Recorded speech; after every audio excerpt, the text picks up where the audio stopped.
মূর্খ যখন হঠাৎ করেই বিত্তবান ধনী হয়ে যায় তখন তার কী হাল হয়, গল্পটি শুনুন তাহলে।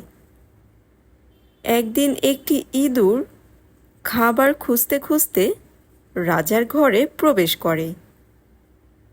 ঘরে কোনো রকমের খাবার না পেয়ে একটি হীরের টুকরো গিলে ফেলল। হীরার টুকরো চুরি হওয়ার কারণে রাজপ্রাসাদে সবার ঘুম হারাম হয়ে যায়। রাজা মশাই জ্যোতিষীকে ডাকলেন। জ্যোতিষী বলে, হীরার টুকরো ইঁদুর খেয়ে ফেলেছে। সেনাপতি রাজার হীরা উদ্ধারের জন্য রাজ্যময় পুরস্কার ঘোষণা করল। একজন শিকারীকে ইঁদুর মেরে হীরা উদ্ধারের দায়িত্ব দেয়া হলো।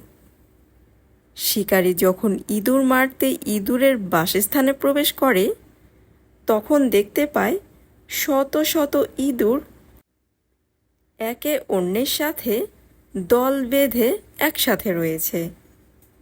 আর একটা মাত্র ইঁদুর সবার থেকে আলাদা এক জায়গায় একটি ইটের ওপর যেন সিংহাসনে বসে আছে।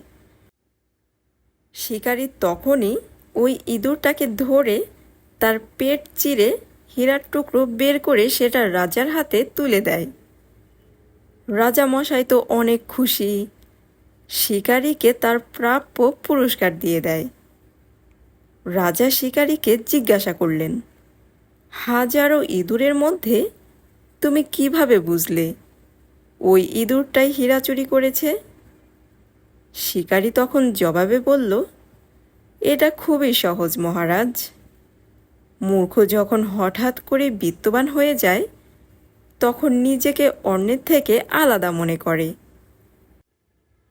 নিজের জাতির সাথে চলাফেরা মেলামেশা বন্ধ করে দেয়। এই মূর্খ ইঁদুরটাও তাই করেছিল।